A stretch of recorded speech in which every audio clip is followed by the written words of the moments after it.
Welcome to Agri-Pulse Newsmakers, where we aim to take you to the heart of ag policy. I'm your host, Lydia Johnson. This week, we'll discuss the Food for Peace program, trade, and meatpacking consolidation with Kansas Senator Jerry Moran. But first, here are this week's headlines. President Trump reassured ethanol advocates of his support for year-round E15 this week. During remarks in the nation's top corn and ethanol-producing state of Iowa, Trump said he's trusting House Speaker Mike Johnson and Senate Majority Leader John Thune to find a deal that works for farmers, consumers, and oil companies, including small and mid-sized refiners. He said Republican leaders are working on it and are very close to getting it done. A measure to allow year-round sales of the higher ethanol blend fuel was left out of a funding bill last week. A Rural Domestic Energy Council was established to submit a legislative proposal with the goal of considering the bill by February 25th. The provision is unlikely to pass as a standalone bill. It's unclear if it could ride on another measure, making the future of year-round E15 uncertain. The White House has completed a review of the Clean Fuel Production Tax Credit, signaling that it could be released publicly at any time. Also known as 45Z, the incentive originated in the 2022 Inflation Reduction Act during the then Biden administration and was overhauled last summer in the One Big Beautiful Bill Act tax law. Years of uncertainty over how 45Z would work, in addition to lower than expected biofuel blending rules under the Renewable Fuel Standard, dealt a heavy blow to some biofuel producers, especially those making soy-based diesel. USDA is making its first commitment for purchasing farm commodities for food aid since temporarily taking over management of the Food for Peace program. The department is purchasing more than 200,000 tons of commodities that will be distributed through the World Food Program. Agri-Pulse reported earlier this month that the department had assumed management of Food for Peace from the State Department as part of an interagency agreement signed in December. There's been considerable uncertainty about the future of the Food for Peace program since the U.S. Agency for International Development was abolished last year. The Food for Peace program originated in Kansas and greatly benefits the state's growers.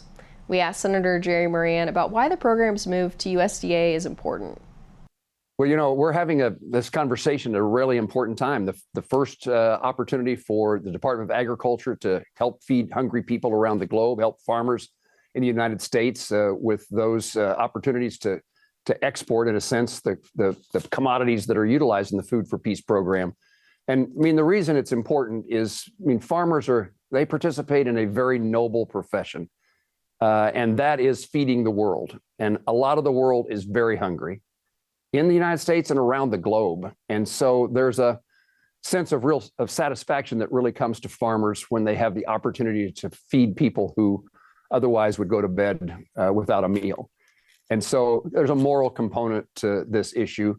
But as things are as difficult as they are in agriculture for producers across the country, the opportunity to meet that moral demand is also an opportunity for those commodities to be consumed. Several years ago, in traveling in Kansas, I was in Kensington, went down Railroad Street by the grain elevator, and grain sorghum was piled so high on the ground, you couldn't see the top of the elevator.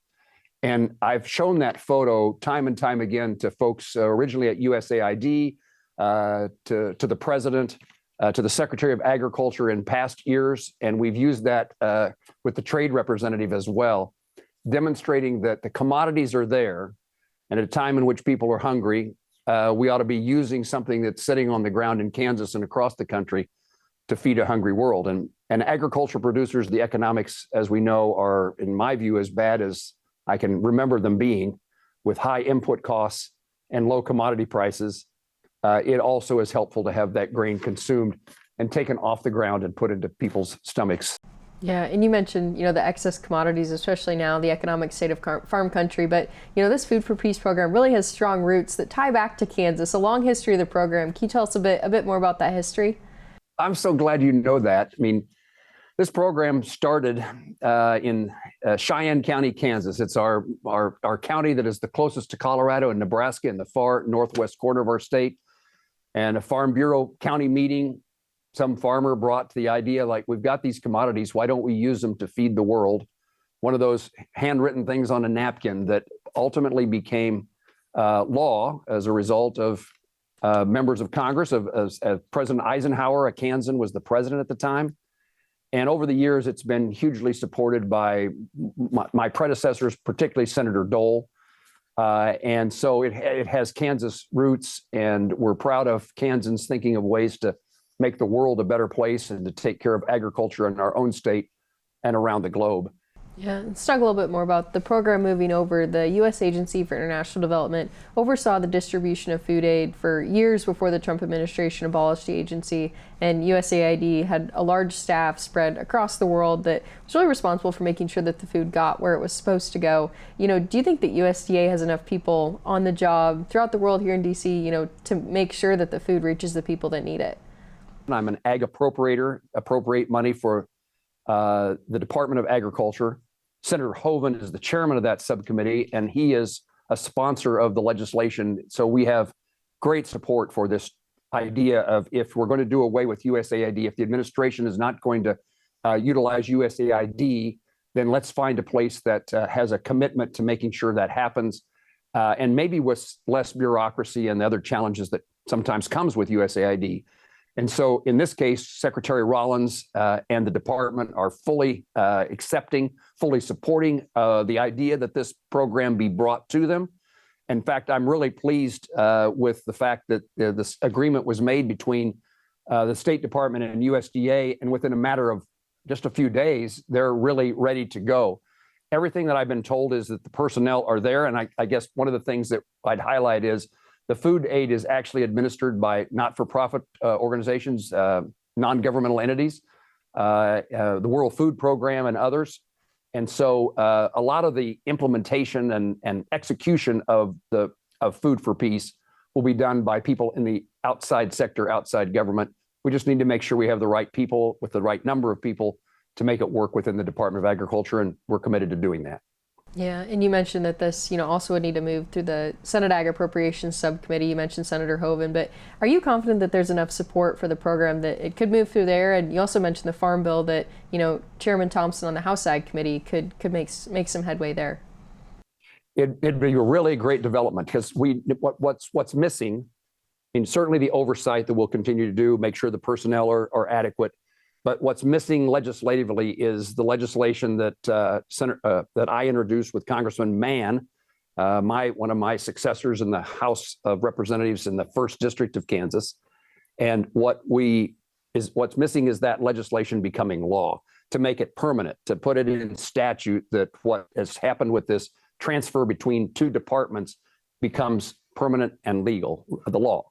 And so the best scenario that I can see that can happen for that to become law is for it to be included in the Farm Bill when the House marks up their Farm Bill.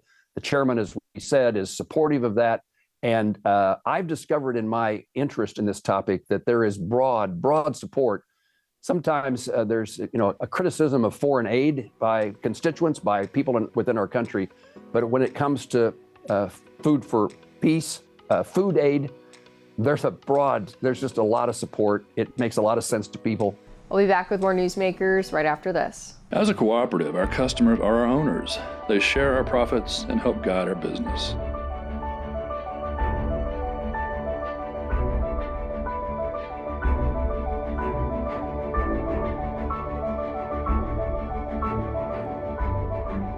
We're not just another lender. We're Farm Credit, and we're here for you.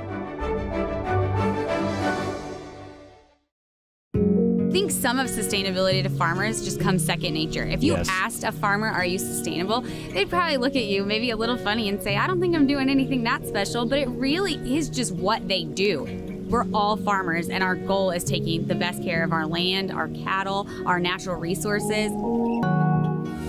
This is my sustainability story.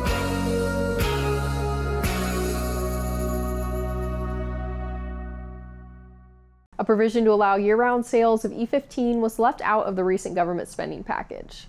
We asked Kansas Senator Jerry Moran if he thinks it could gain momentum to pass in the future. Well, I've been a supporter of ethanol for decades now. My interest came when, in another day, another time, agriculture was struggling and we were looking for more markets. While we just talked about food aid and global assistance, another way that we can consume what we grow and produce in the United States is by renewable fuels. And there's lots of advantages to renewable fuels beyond just that. And E15 is a way to increase the utilization of the ethanol that we produce, increase the demand, and therefore benefit farmers in a value-added way, particularly to rural states like mine, where ethanol is something we grow the crop to produce, and we have the ethanol plants to produce it. That's really good for the economy. And we've had a challenge. I mean, E15 has become the latest necessity, the latest insistence on our part to get something going on behalf of farmers in renewable fuel arena. And we were all hoping that this would be included in legislation that was going to pass just a few days ago in the House. It didn't happen. This is at the moment a House issue where the Speaker has appointed a committee to try to resolve the differences. And of course, the challenge in the politics of this issue is oil-producing states and their members of Congress have a different view about the value of ethanol. And we also have a refining industry. We have oil and gas in Kansas. We have refineries in Kansas. We want to find something that is beneficial to the broad sector of rural economies. The Trump administration is also focusing on consolidation in the meat packing sector. There are some very big packers in Kansas. Do you think that they need to be broken up? I think the problem that we face today, and rightfully so, we need to focus on the price of people, the cost of living, what's become affordability, the word. But when it comes to meat, and meat is at a high price, people consider it high in comparison to the past. But the challenges that we have is that the meat supply is minimized. And the packers are losing money because there's not a supply of cattle. And in fact, drovers indicated it's $200 a head loss in packing. And so I think the issue, we always want competition. The free market system works best whenever there's competition. And I would suggest that, but the challenge here is really that we need to increase the supply of cattle, which is low, historically low, a 75-year low based upon the drought that we've had and input cost associated. So it's just been not profitable in the past. Now our cattlemen are doing a little bit better, but that still means that there's a shortage of cattle to be slaughtered and produced and put into this supply chain. We'll be back with more Newsmakers, but first, Andrew Hunnicky looks at China's soybean purchases from the U.S. in this week's Ag by the Numbers. After a meeting between Presidents Trump and Xi in October, China committed to buying at least 12 million metric tons of U.S. soybeans in the final 2 months of last year, and a further 25 million tons both this year and next year. Treasury Secretary Scott Bessent says that deadline for the 12 million metric tons is the end of February. Reuters and Bloomberg reporters based in Asia say Chinese traders think they've hit the 12 million ton mark already, and analysts tell Agri-Pulse that certainly could be possible. This chart tracks the amount of soybeans China has purchased from the U.S. since the end of October. China has confirmed buying 9.4 million metric tons of soybeans so far. 3.4 million metric tons are reported as going to unknown destinations. Those are soybean sales where USDA says a large portion of those are likely destined for China. China typically buys around half of all U.S. soybean exports. For Agri-Pulse, I'm Andrew Hunnicky. Don't miss the must-attend Ag Policy event of the year. Register now for the 2026 Agri-Pulse Ag and Food Policy Summit. Hear directly from the leaders shaping the future of agriculture as they explore innovative ideas to strengthen rural economies and guide policy decisions for the year ahead and beyond. The summit takes place March 23rd at the National Press Club in Washington, D.C., with a virtual option available. View the agenda and register today at agripulse.com under the Events tab. I was kind of known as the sheep guy around here. The fire went from north to south and it blew that way and it went straight down the house. Lost all of our sheep literally a week before we were to start lambing. And I was really in a bad place. I happened to notice this farm state of mind piece of paper. And I picked up my cell phone and I made a phone call, and that was the best phone call in my life. I'm glad that I'm still here. So don't do something permanent over a temporary situation. Welcome back.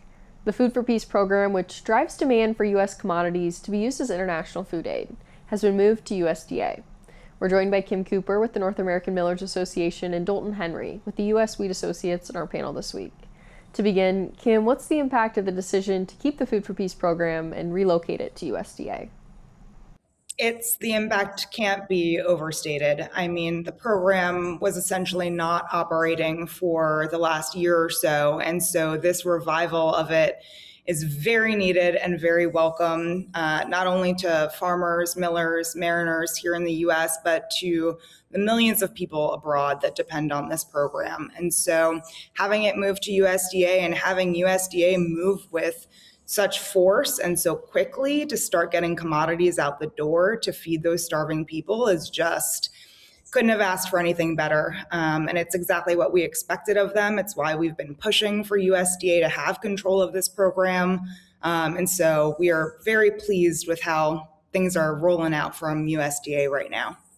And USDA made the first purchase commitments for the Food for Peace program this week. What's the impact of this milestone after the program was potentially could have been shuttered when the U.S. Agency for International Development, closed last year?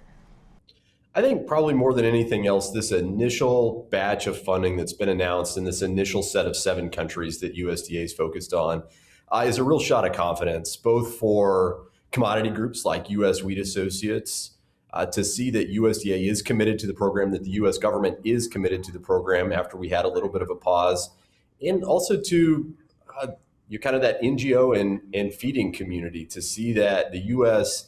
will continue to be a leader in global food security, whether that's on commercial terms or in emergency feeding programs. And so we're excited to see follow up and additional purchases, right? We understand that this agreement between Department of State and USDA to operate the program, right, is going to run through the end of at least this fiscal year. And so this should be the first of multiple purchases, and we'll really get to see USDA flex kind of their agricultural muscle into this program and bring a fair bit of their expertise to bear. Yeah, and you mentioned USDA can operate the program because of that interagency agreement through the end of the fiscal year. I mean, how confident are you that, the needed legislation will pass to make the program permanently at USDA? I think we're very confident, particularly, and one of the really nice things that we get with this, interagency agreement is almost a trial period, right? Those of us that have worked with USDA in-kind feeding programs in the past, whether that's the McGovern-Dole school feeding program or that's Food for Progress programs, right? USDA was already doing the purchasing and they were running programming for other in-kind donational programs. And so for those of us that are familiar with that, we've always been confident in USDA's ability to do it. Now the rest of the world, the rest of the U.S. government and members of Congress will get a trial period here to see how USDA can do it, see that they can do it well, see that we can have positive results both for U.S. farmers and for hungry people around the world. We'll be back with more Newsmakers right after this. I think some of sustainability to farmers just comes second nature. If you asked a farmer, are you sustainable? They'd probably look at you maybe a little funny and say, I don't think I'm doing anything that special, but it really is just what they do. We're all farmers, and our goal is taking the best care of our land, our cattle, our natural resources. This is my sustainability story.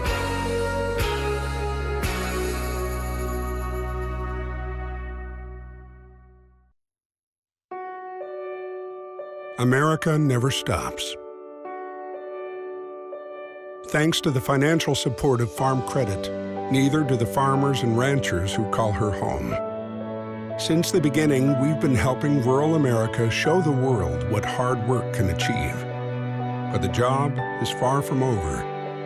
And as rural America grows further, we'll be there.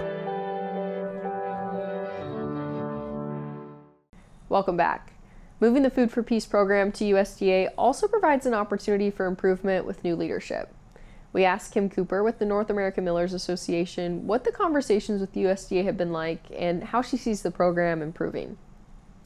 Yeah, USDA has been great. So within a couple of weeks of the interagency agreement being signed, they were hosting roundtables where they brought in the stakeholders that care about these programs, particularly Food for Peace, to talk about how to run the program more efficiently and effectively and making sure that we're really squeezing every ounce of dollars we get from Congress to make sure that we're feeding as many hungry people as possible. So the fact that they're already hosting those roundtables, they're already listening to stakeholders about how they can do things better, whether that's, efficiencies on the shipping side, combining, food for progress cargoes with food for peace cargoes, saving lots of money there, making, the cadence of buying commodities more regular so that, our millers can have an understanding of when the government is going to need those commodities, those milled products from them.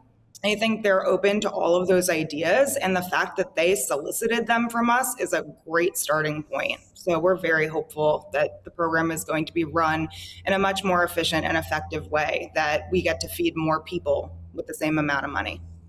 Yeah, and as we wrap up here, a question for you both. Kim, we'll start with you, but some opponents of the program have, been concerned that USDA might not have the staff to facilitate it.